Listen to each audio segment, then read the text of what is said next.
এভাবে একবার খাসির মাংস রান্না করুন, দেখবেন খাসির মাংসের যে বাজে স্মেলটা ওটা আর থাকবে না। 1 চামচ সাদা ভিনেগার, 1 চামচ লেবুর রস দিয়ে ভিজিয়ে রাখুন।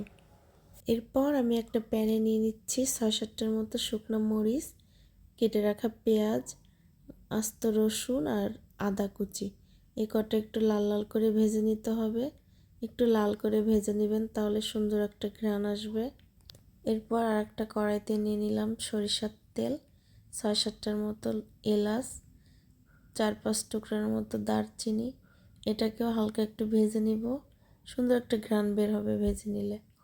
তারপরে দিচ্ছি মাংসটা একটু তেলে ভেজে নেবেন, যতক্ষণ না এর পানিটা টেনে যায় ততক্ষণ ভেজে নিতে হবে। সুন্দর করে ভেজে নেওয়ার পরে শুকনো মশলা দিব। লবণ দিয়ে দিচ্ছি 1 চামচ, হলুদ 1 চামচ, জিরার গুঁড়ি 1 চামচ, শুকনো মরিচের গুঁড়ি 1 চামচ। এটা দিয়ে এটাকেও সুন্দর করে কষিয়ে নিব।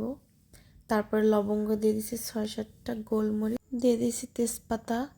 এবার সুন্দর করে নেড়ে নিতে হবে আরও একবার। মাংস যত কষানো যাবে, যত সুন্দর করে নাড়া যাবে, ততই খেতে ভালো লাগবে।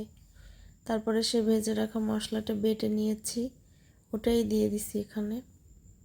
এটা আমি ব্লেন্ডারে বেটে নিয়েছি, সেই ব্লেন্ডার ধোয়া পানিটা এখন দিয়ে দিব। এখানে 1 কাপের মতো পানি আছে, ওটা দিয়ে দিলাম। ওটা দিয়ে সুন্দর করে কষিয়ে নিয়েছি। এবার দেখুন 10 মিনিটের মতো কষানোর পরে দিয়ে দিচ্ছি আলু, ভেজে রাখা আলু। এখানে আলুটা ভেজেই দিবেন, যেহেতু খাসির মাংস আলুটা ভেজে দিলেই ভালো লাগবে খেতে। এবার আরও 5 মিনিট আমি রেখে দিব এভাবে। তারপরে দিয়ে দেবো এটা সেদ্ধ হওয়ার জন্য পানিটা। এখানে আমি 2 কাপ পানি দিব। 2 কাপ পানি দিয়ে সুন্দর করে নেড়ে তারপর আবার ঢেকে রাখবো। তারপরে আবার ঢেকে রাখবো 20 মিনিটের মতো।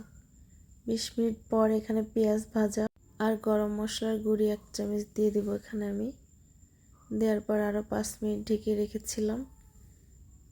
এই যে 5 মিনিট পর দেখুন আমার মাংসের কালারটা কত সুন্দর একটা কালার এসছে, আর এত সুন্দর একটা ঘ্রাণ বের হচ্ছে। তো এখন আর কি, এখন তো খেতে হবে।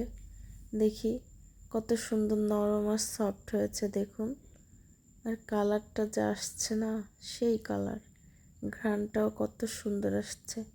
আর আমি এখানে ইলিশ মাছ ভেজে রেখেছিলাম, সেটা আর আপনাদেরকে দেখাইনি।